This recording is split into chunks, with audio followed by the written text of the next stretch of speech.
Chers fidèles de la paroisse Marie Auxiliatrice de Parakou, chers frères, chères sœurs en Christ et en humanité, je viens vous apporter une très bonne nouvelle. La nouvelle de l'obtention des indulgences plénières pour la paroisse Marie Auxiliatrice. Et donc, pour toutes les personnes qui voudraient bien bénéficier des bienfaits spirituels des indulgences.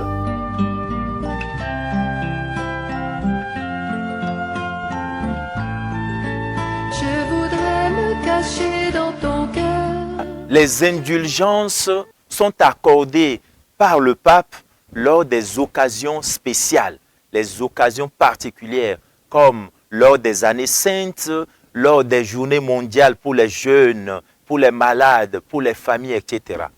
Pour la paroisse Marie Auxiliatrice, c'est à l'occasion de son quarantenaire, son jubilé d'émeraude, que les pasteurs de la paroisse, avec l'aide, l'accompagnement et l'action de notre père archevêque, Monseigneur Pascal Nkoué, ont obtenu de Rome les indulgences plénières pour tous les fidèles. Ces indulgences courent du 25 janvier 2025 au 25 janvier 2026.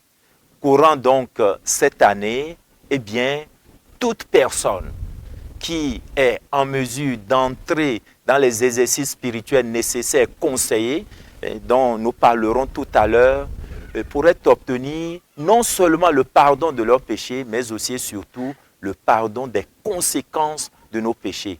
Parce que vous le savez, à part le péché qui est pardonné, il y a des conséquences qui restent. Les indulgences ont cette vocation de pouvoir nous purifier entièrement. Par les indulgences, nous découvrons que vraiment la miséricorde de Dieu est sans limite. La miséricorde de Dieu peut tuer, peut mettre fin à nos péchés.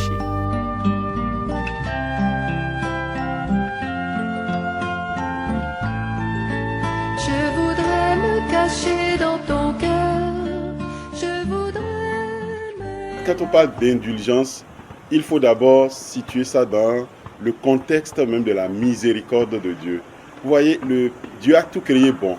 Et le drame du péché a séparé l'homme de Dieu et a créé comme une distance entre Dieu et l'homme.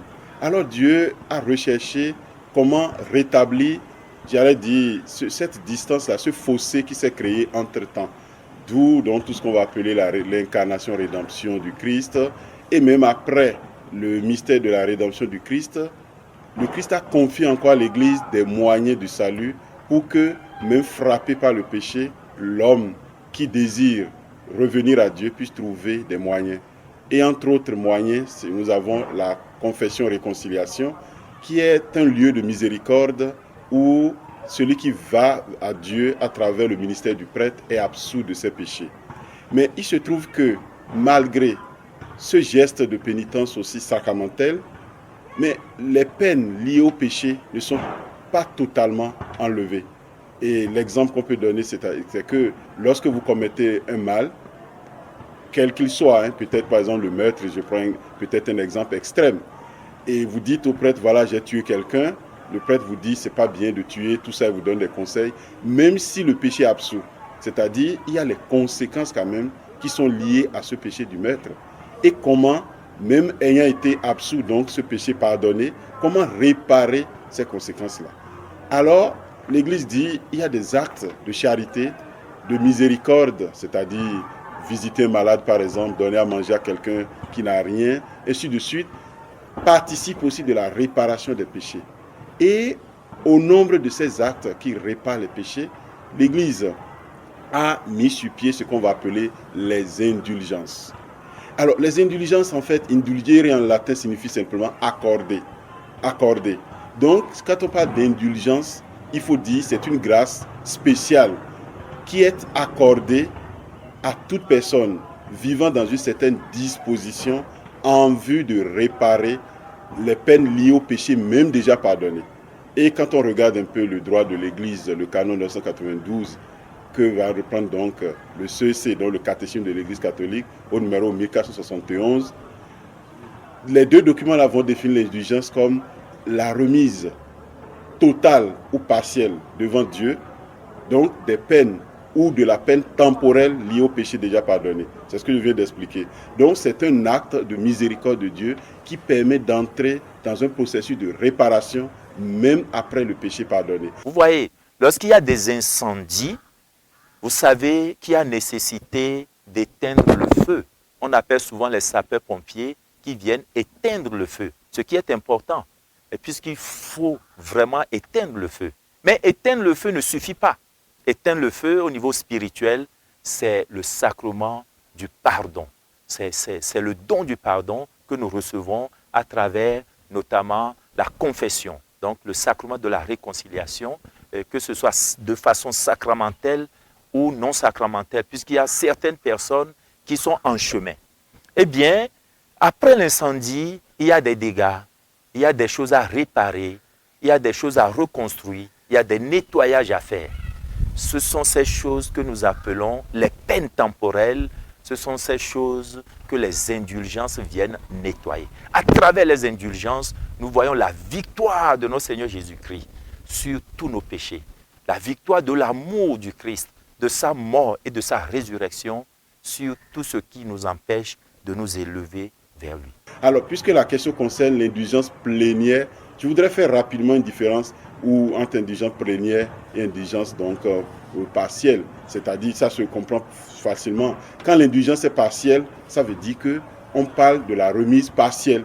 Donc, toute la peine n'est pas totalement remise. Alors, quand l'indulgence est plénière, c'est que en accomplissant, selon les conditions prévues par l'Église et en étant dans les dispositions requises, on est sûr que par la miséricorde de Dieu, l'intercession des saints, on arrive à une remise totale des peines dues au péché. Donc en réalité, ce n'est pas directement la rémission du péché, mais on suppose que ça a été déjà fait, mais c'est les peines qui sont liées au péché déjà pardonné. Donc l'indulgence fait partie de ce grand ensemble du trésor spirituel inépuisable de l'Église qui permet quand même de continuer à faire des actes de réparation, même pour des péchés déjà pardonnés.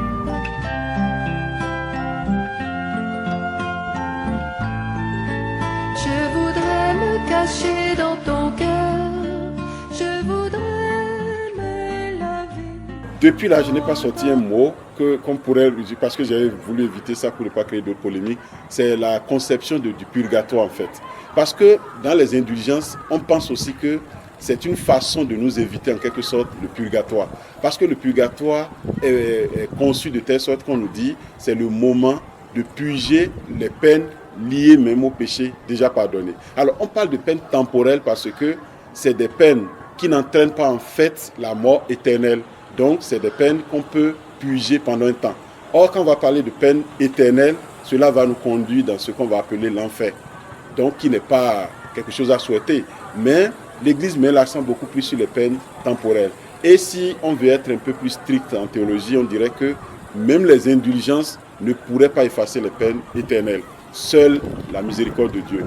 Même là encore, c'est-à-dire les peines éternelles, c'est quelqu'un qui refuse de manière stricte et définitive d'entrer dans l'amour de Dieu.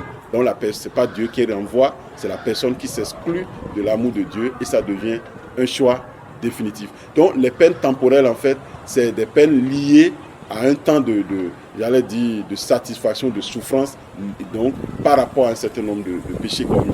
Donc c'est temporaire, c'est pour un temps. Et puisque vous posez la question, j'ajouterais même que dans l'histoire de l'Église, il y a eu un temps où il y avait, un temps déterminé. On pourrait dire par exemple, les indulgences pour les peines temporelles, on peut dire par exemple, c'est pour 2 semaines, c'est pour 3 semaines, et après l'Église dit, à force de trouver des jours, des semaines, ça peut embrouiller. Donc, on donne largement la possibilité aux gens, mais en leur expliquant que c'est lié aux peines temporaires, parce que les peines éternelles sont traitées autrement.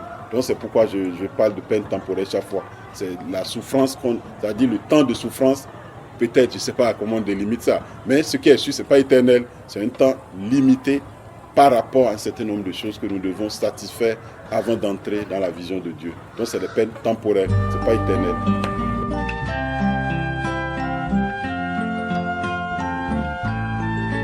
Je voudrais me cacher dans ton cœur, je voudrais aimer la vie autant. Du point de vue strict, pour bénéficier des indulgences, il faut d'abord être quand même baptisé.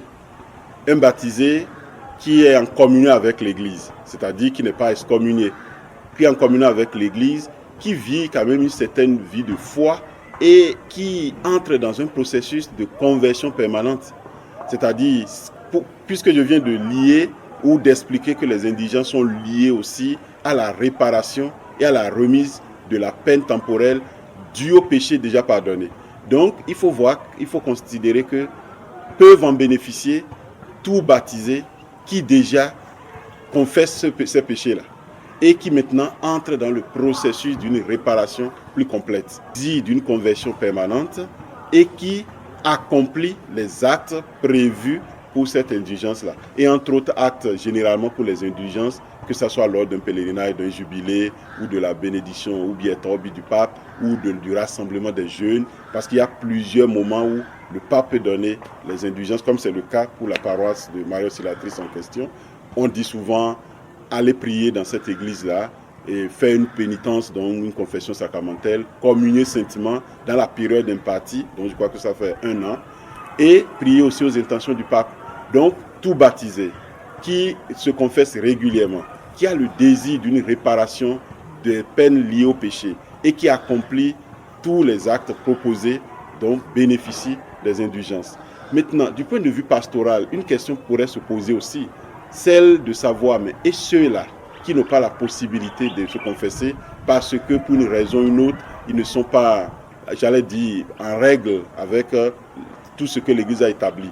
C'est-à-dire le grand nombre de ceux qui peut-être aujourd'hui vivent des situations peut-être en polygamie ou autres, qui ne communient pas et donc qui ne se confessent pas. Est-ce qu'ils pourraient aussi bénéficier des indulgences? Alors j'anticipe cette, j'allais dire, objection et je réponds en disant, de façon stricte, on pourrait dire non.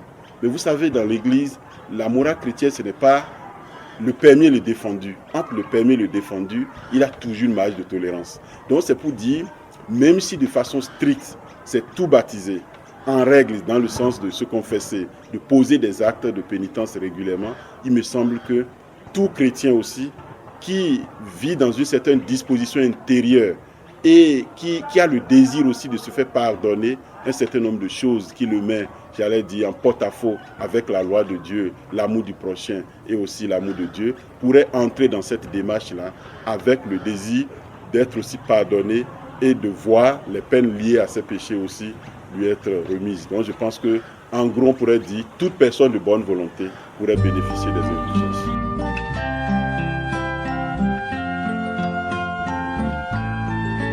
Je voudrais me cacher dans ton cœur, je voudrais me laver. Il faut d'abord être dans les conditions requises. D'abord, comme j'ai dit, tout baptisé dans une démarche de conversion. Et là, déjà dans le document même qui accorde l'indulgence à une paroisse, comme c'est le cas actuellement, il est précisé des actes qu'on peut poser. Mais c'est pratiquement les mêmes choses un peu partout. C'est-à-dire, c'est visiter le lieu indiqué. Ça peut être par exemple l'église paroissiale dans notre contexte, ou la grotte, ou un autre lieu.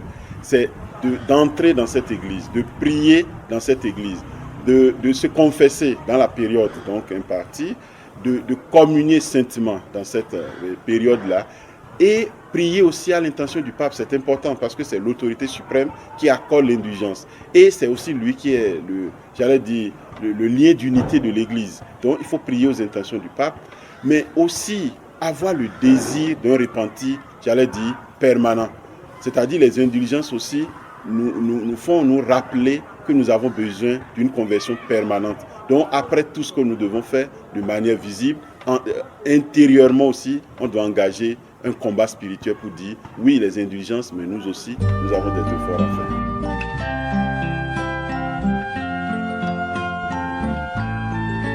Je voudrais me cacher dans ton cœur, je voudrais me laver. Rigoureusement, quelqu'un qui est accompli, mais avec efficacité, c'est-à-dire donc là, ça produit des effets.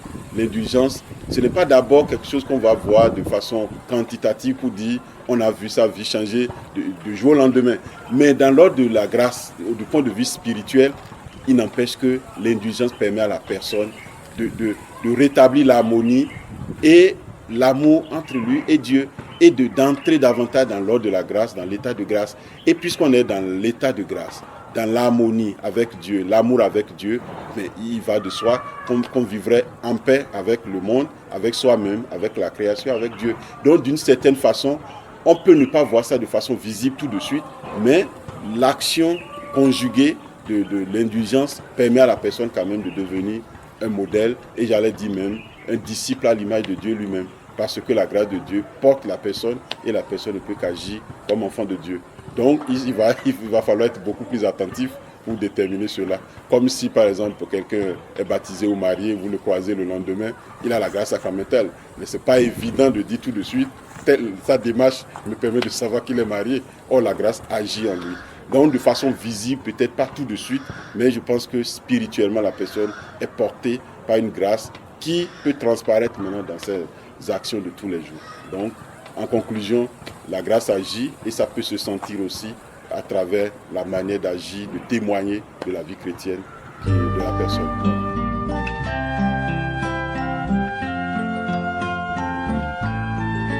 Je voudrais me cacher dans ton cœur, je voudrais aimer la vie autant. Ce serait comme une déduction de tout ce que nous venons de dire. Si l'Église nous donne cette possibilité-là d'entrer, j'allais dire de façon plus pleine dans cette miséricorde de Dieu, qui non seulement pardonne les péchés, mais aussi les peines ou la peine temporelle liée au péché, je crois que c'est à nous de courir pour puiser abondamment dans cette source-là. Donc j'inviterai vraiment, d'abord prioritairement les paroissiens, puisque c'est la paroisse qui a eu l'insigne honneur d'avoir ces indulgences-là, mais aussi largement toute personne désireuse donc d'entrer dans ce processus de conversion intérieure et de réparation des peines liées au péché, de faire un tour à la parole Marie Auxiliatrice, de prier, donc d'entrer, j'allais dire, d'accomplir les actes indulgentiels pour parler en termes techniques, c'est-à-dire tout ce qui est prévu, tout ce qu'on peut faire pour recevoir ces indulgences, et à la fin, chacun se trouvera porté par la grâce de Dieu. Donc pour moi, c'est toute personne, les baptisés prioritairement, et toute personne de bonne volonté qui devrait courir pour venir puiser dans cette abondance de grâce, parce que c'est un privilège que d'avoir tout près de nous une possibilité encore de prier et de demander à Dieu la réparation ou des peines liées au péché. Donc j'invite tout le monde largement à profiter de cette année de grâce que la paroisse Marie Auxiliatrice nous offre et en bénéficier autant que possible pour chacun. Je nous invite, nous tous, fidèles, chrétiens ou non, à pouvoir bénéficier de cette année de grâce en participant aux exercices spirituels qui nous seront conseillés. Que Dieu vous bénisse abondamment, toutes et tous. Je vous remercie. Pour moi, c'est une grâce. L'amour de Dieu pour nous est tellement insondable et infini. Dans sa miséricorde, ses indulgences pour nous, au niveau du diocèse, de l'archidiocèse de Parakou, c'est une grâce de la part de Dieu. Et pour nous, précisément, nous, fidèles de la paroisse Marie Auxiliatrice, encore plus en abondance de grâce. Nous qui avons des blocages, nous qui ne réussissons pas dans nos situations de vie, c'est l'opportunité pour nous de pouvoir nous fier à ces indulgences pour pouvoir recevoir la grâce, la miséricorde de Dieu, pour être libérés de ces difficultés que nous avons. Et j'invite tout un chacun de nous, toi, ma soeur, toi, mon frère, de pouvoir faire ce pèlerinage vers la paroisse Marie Auxiliatrice pour recevoir cette grâce en abondance, la grâce de la miséricorde de Dieu, pour que tout ce qui t'enchaîne, pour que tu puisses évoluer dans ta vie, te soit donné en grâce et en bénédiction, comme libération, comme action, comme guérison, comme vie en action de grâce pour le Seigneur.